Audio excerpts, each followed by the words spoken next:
tal? Buenas tardes. A continuación vamos a revisar el tema de nefropatía diabética. ¿Sigue, por favor? ¿Cuáles son los objetivos en esta parte de nefropatía diabética? Bueno, vamos a conocer la definición de nefropatía diabética, vamos a ver la epidemiología de diabetes mellitus tipo 2, vamos a ver la evolución natural de la nefropatía diabética, vamos a clasificar la albuminuria, que es el primer dato clínico en un paciente con nefropatía diabética. Vamos a ver la patogenia, su fisiopatología y al final un tratamiento muy básico de la nefropatía diabética. Como todos sabemos, la diabetes mellitus no solamente en México, sino a nivel mundial es la causa número 1 de enfermedad renal crónica en adultos.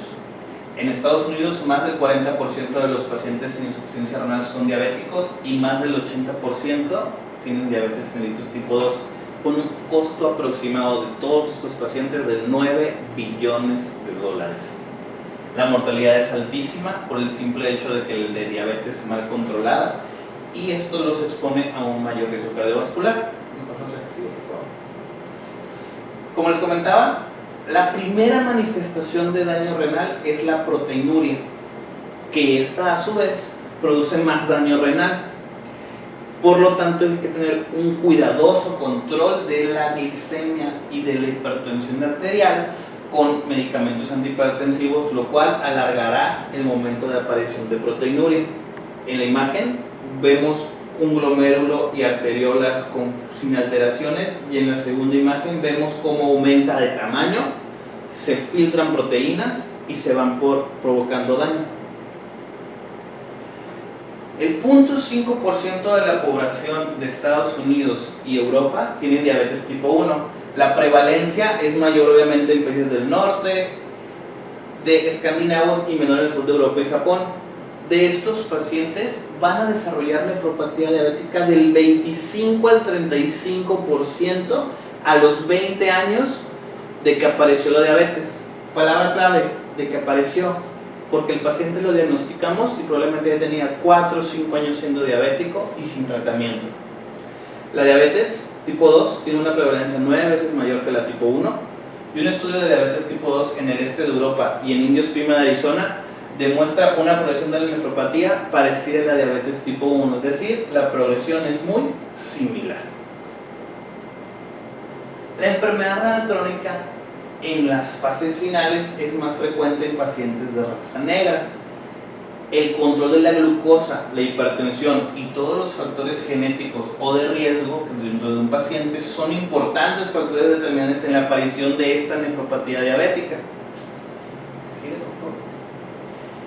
Y la evolución natural de la enfermedad nos lleva a diferentes etapas o estadios de la nefropatía diabética.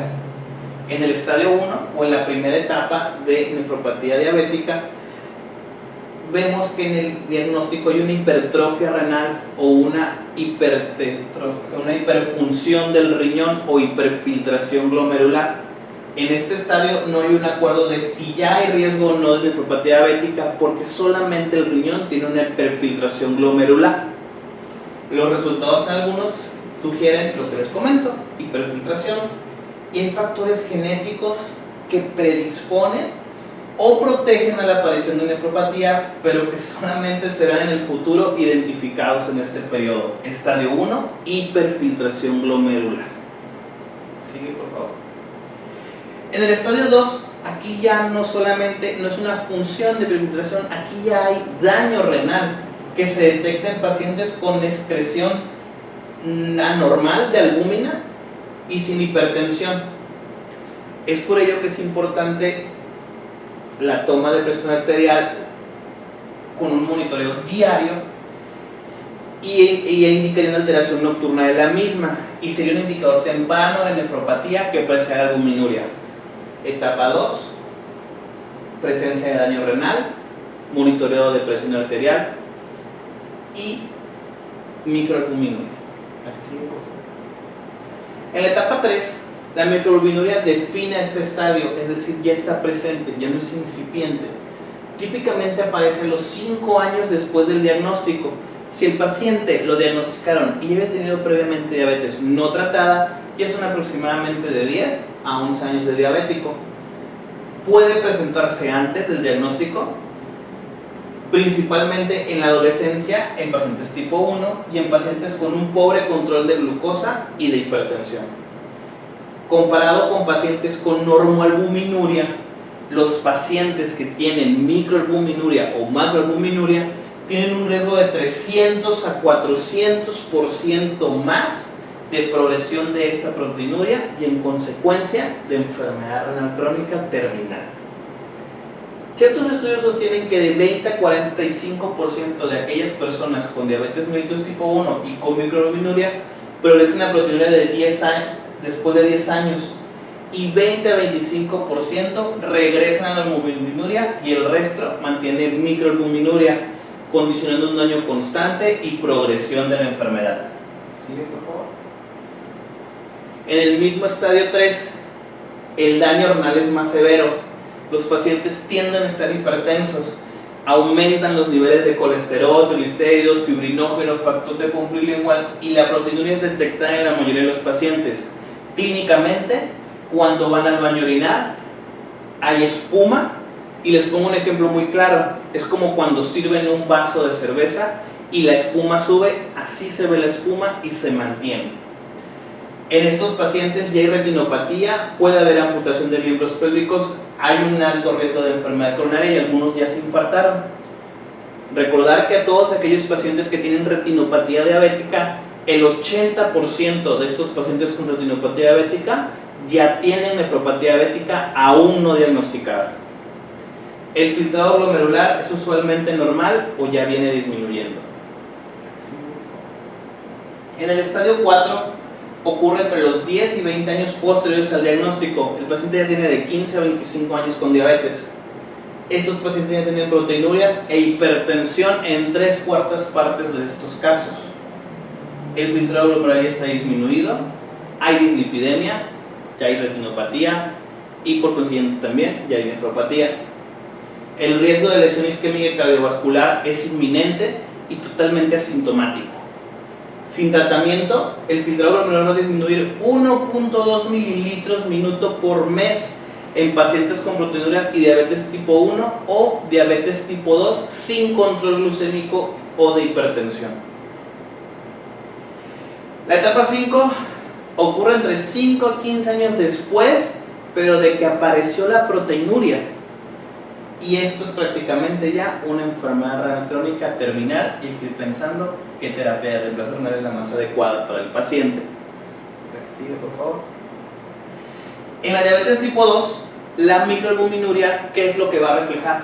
Va a reflejar disfunción endotelial generalizada, es decir, todo el endotelio de todo el cuerpo, corazón, pulmones, cerebro, piernas, riñones, ojos, está dañado por la hiperglucemia. Y el grado de daño renal por sí mismo y pueden tener proteinuria al momento del diagnóstico, por lo que no se debe demorar. Paciente diabético, hay que tomar un examen de orina. En este tipo de pacientes el filtrado glomerular va a declinar de forma variable y en pacientes con bajo filtrado generalmente tienen un mal control metabólico, es decir, nunca estuvieron bien controlados, el daño progresó y es prácticamente irreversible. Y a veces lo que les comentaba, la diabetes se diagnostica unos 5 o 10 años después de su aparición. Esta es la clasificación que utilizaríamos para albuminuria, comentada previamente en otras clases. Lo ideal o normal es menos de 20 en un tiempo de colección aleatorio o en una recolección de 24 horas menor a 30, siendo micro de 20 a 200 aleatoria o de 30 a 300 en recolección de 24 horas y macro mayor a 200 y mayor a 300. Mientras más elevada sea, hay mayor riesgo cardiovascular y disfunción endotelial. Dentro de la patogenia de la nefropatía diabética, podemos ver que la nefropatía diabética es secundaria a un tiempo prolongado de alteraciones metabólicas. Es decir, el paciente apenas le vamos a decir que tiene daño renal y como él no sabía va a creer que es de un mes para acá. No, totalmente falso. Esto es un daño por un mal control metabólico de 20, 25, 30 años de diabético y se expresan por glucosa elevada o por no cumplir aquellas metas de hemoglobina glicada. Hay estudios realizados que demuestran que el control de la glicemia reduce el riesgo de nefropatía diabética Si yo mejoro las condiciones metabólicas de mi paciente, es muy probable que la nefropatía diabética disminuya o la microglobinuria disminuya y le pueda prolongar la necesidad de una terapia de reemplazo renal. La regresión del daño glomerular ha sido demostrado en aquellos riñones nativos en pacientes con diabetes mellitus tipo 1 con largos periodos de control de glucemia o con trasplante de páncreas, que sería algo aparte. Sigue, por favor. Continuando con la patogenia, podemos ver que hay mecanismos hemodinámicos que se encuentran envueltos en esta enfermedad de nefropatía diabética. Sobre todo, ¿qué les comentaba? Hiperfiltración glomerular, que produce acumulación de una sustancia que se llama matriz extracelular, y estos por mecanismos que incrementan la expresión de factor de crecimiento beta, que esto está ligado a células mesangiales. ¿Y esto qué quiere decir? Esto quiere decir disfunción endotelial, aumento de inflamación, daño a nivel vascular de todo nuestro cuerpo.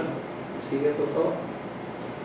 La hiperfiltración además incrementa la actividad del sistema renina-angiotensina, que es el que hemos platicado que queremos bloquear para que mejore la función renal. Activa el sistema de proteinquinasa C, y aquellos pacientes con otras causas de hiperfiltración, como que les retiraron un riñón por cualquier situación, no van a desarrollar la misma lesión o activación de sistemas de un paciente con nefropatía diabética, porque no hay descontrol metabólico. Hago hincapié en el control metabólico del paciente. La hiperglucemia aquí es la mala de la película. La hiperfiltración sola no explica la génesis de la lesión temprana de la nefropatía diabética. Lo que lo explica es un control metabólico inadecuado. Sigue, por favor. Hay ciertos estudios de observaciones clínicas que nos sugieren que hay factores hemodinámicos que suelen ser muy importantes en la progresión del daño renal. Esto se ve en pacientes con diabetes mellitus tipo 1 que no tienen microglobinuria, con disminución del filtrado, con severas lesiones. Y la hipertensión es un riesgo agregado a la nefropatía diabética, que también implica riesgo de progresión. ¿Por qué? Por disfunción endotelial, por un mal control metabólico. Sigue, por favor. Entonces, aquellos pacientes con predisposición genética a progresión o protección es algo muy importante para determinar la progresión de esta nefropatía en cualquier tipo de diabetes. Y en la patogenia de la nefropatía hay factores que desarrollan la aterosclerosis. Hay que tomar en cuenta que es un paciente con mal control metabólico, sobre todo por un mal apego a la alimentación. Sigue, por favor. Dentro de la fisiopatología, y viendo cómo provoca el daño, la hiperglucemia, el daño de la nefropatía diabética aparece por acumulación de la matriz extracelular que les comentaba previamente. Esta acumulación ocurre en la membrana basal glomerular y es la principal causa de expansión mesangial. Cuando vimos los primeros temas del mesangio, se ensancha y provoca daño, y esto va a contribuir posteriormente a la expansión del intersticio renal en esta enfermedad. Y la acumulación de esta matriz celular es secundaria a un balance no adecuado entre la síntesis de y la degradación de los componentes del mismo. La que sigue, por favor. Depósitos de matriz extracelular, expansión mesangial y lesión intersticial. Varios mecanismos tratan de explicar por qué el aumento de los niveles de glucosa contribuyen al aumento de esta matriz extracelular. Comentamos previamente que el aumento del factor de crecimiento beta se puede asociar con el aumento de producción de estas moléculas. Rompe la regulación de la síntesis, destruye la producción de enzimas que van a degradar esta matriz y por lo tanto estimulan los inhibidores de esta enzima y hay mayor matriz extracelular. La angiotensina 2 estimula la síntesis, que quedamos que era la que nos interesaba bloquear en otras pláticas previas a través de la actividad del factor de crecimiento beta. El aumento de glucosa o una hiperglucemia persistente activa directamente la proteinquinasa y estimula la producción de matriz extracelular a través del monofosfato cíclico de adenosina o AMP. La acumulación de aquellos productos de glicosilación generado por reacciones no enzimáticas para reducir la glucosa, glucosaminos, lípidos, ácidos nucleicos, todo esto contribuye a la complicación de diabetes.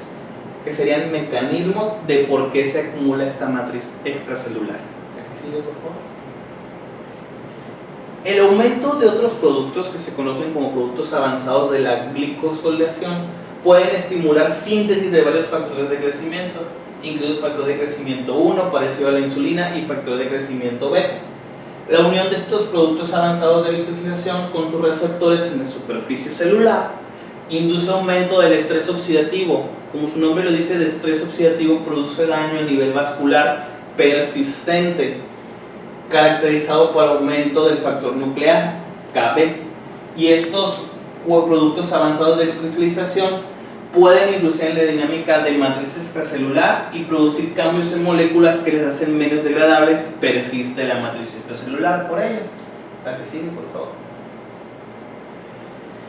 En los diabéticos, estos productos que provocan oxidación y aquellos que son no oxidativos de las proteínas de la glicosilación o lípidos pueden acumularse en pared de los vasos sanguíneos, disfunción endotelial, induciendo a citoquinas y factores de crecimiento a producir daño vascular por inflamación. La glicosilación es un proceso que no depende de enzimas. De la duración o magnitud de la glucosa es de lo que va a depender. Lo que no explica por qué solo cerca de la mitad de los pacientes con pobre control de glucosa desarrollan nefropatía. Sin embargo, esto es por la falta de escrutinio. Se cree que hay variaciones genéticas en la respuesta celular a estos productos y pueden explicar la variación del riesgo. Sin embargo, es prácticamente regla que paciente con descontrol metabólico tiene disfunción endotelial, aumento del riesgo cardiovascular, está inflamado y va a tener daño a nivel de nefropatía. Hay una elevada concentración de glucosa, aumentan los productos avanzados de la glicosilación, aumenta el estrés oxidativo, se liberan radicales libres, esto activa el sistema de aldosterona, libera citocinas de inflamación y factores de crecimiento, provocando aumento de la matriz celular y daño renal. La aldosa reductasa es una enzima que cataliza la reducción de glucosa a sorbitol, que aquí va a ser el malo, el sorbitol, y se asocia a daño vascular en el diabético, no solo renal, sino vascular. Aumenta su acción, induce la acumulación del sorbitol y fomenta la conversión de fructosa por la enzima de sorbitol deshidrogenasa y su sustrato. Y la relación de estas sustancias y la conversión de gliceraldehído 3-fosfato en 1,3-bifosfoglicerato es bloqueada, llevando a más sustancia y es precursor de glicerol que se deposita y provoca daño vascular. Sigue, por favor. Y esta tablita habla de la hiperglucemia y la disfunción endotelial. La hiperglucemia va a actuar, como vimos, por la aldosa reductasa produciendo sorbitol, haciendo alteraciones en la disminución de oxidación, activando la ATPasa de sodio-potasio. La proteogenasa es otro daño del mecanismo que tiene alteración de la expresión genética con proteínas contractiles, factores de crecimiento endotelina y óxido nítrico que producirían daño renal. Y aquellos agentes de glucosilación van a provocar una glucación irreversible y daño vascular en las proteínas de paredes y aumento de lipoproteínas. Por favor. Dentro de la fisiopatología, aquí hay un personaje que se llama fibroblasto. El fibroblasto tiene acción sobre fibrinas de colágeno, enzimas, elastina, ácido hialurónico, crecimientos de factores y matriz extracelular. Los fibroblastos de los pacientes con diabetes mellitus tipo 1 con nefropatía no muestran incremento, es decir, de su actividad ni la expresión del RNA mensajero como enzima catalizadora antioxidante, ni la glutatión peroxidasa, esto in vitro, pero se cree o se piensa que en aquellos pacientes con diabetes mellitus tipo 1 hay un aumento del estrés oxidativo debido a la disminución de respuestas de enzimas antioxidantes en la hiperglucemia. Disminuyen esas enzimas protectoras cuando tenemos niveles altos de glucosa. El óxido nítrico en general nos ayuda a nosotros a diversas funciones, pero si está disminuido se asocian alteraciones de la producción. La hiperglucemia provoca alteraciones en la producción y acción de este óxido nítrico. y produce disfunción endotelial. El óxido nítrico es un vasodilatador potente y permite que haya un adecuado flujo sanguíneo, sobre todo renal. Tiene propiedades antihemorrágicas, que ya vimos que hay daño también con eliminación del factor de von Willebrand, con la microalbuminuria. Se encuentra, además provoca disminución de la adhesión plaquetaria, y si esta adhesión plaquetaria disminuye, el vaso no se obstruye y hay un mejor flujo. Obviamente leucosidad del endotelio, menor inflamación e inhibición de la migración de fibras musculares que provocarían disfunción endotelial. Dentro de la fisiología, al final de cuentas, sabemos que hay factores o hay algo que comienza previo a todo este daño por diabetes, que es resistencia a la insulina, la obesidad, la hipertensión, tabaquismo, el sedentarismo y sobre todo la diabetes. Se asocia a todo lo que comentamos y todos estos factores juntos pueden aumentar el riesgo de nefropatía. La sensibilidad a la insulina es un factor predictor de nefropatía. Si nuestro paciente es resistente a la insulina, ¿cómo va a bajar la glucosa y cómo vamos a disminuir todo lo que comentamos del daño previo? Por lo cual se asocia con nefropatía. Otros mecanismos que posiblemente estén asociados con nefropatía diabética incluyen anormalidades del endotelio, que es lo que estamos platicando, prostaglandinas con disminución de glucosaminoglicanos contenidos en la membrana basal glomerular. ¿Sí? Para concluir, y en una manera muy breve, porque no es parte de nuestro tema, vamos a ver qué tratamiento le vamos a dar al paciente. Y este depende del estado clínico, si lo vamos a prevenir, si le vamos a dar tratamiento con nefropatía incipiente o si ya está en etapa terminal y hay que darle opciones de reemplazo renal. ¿Sí?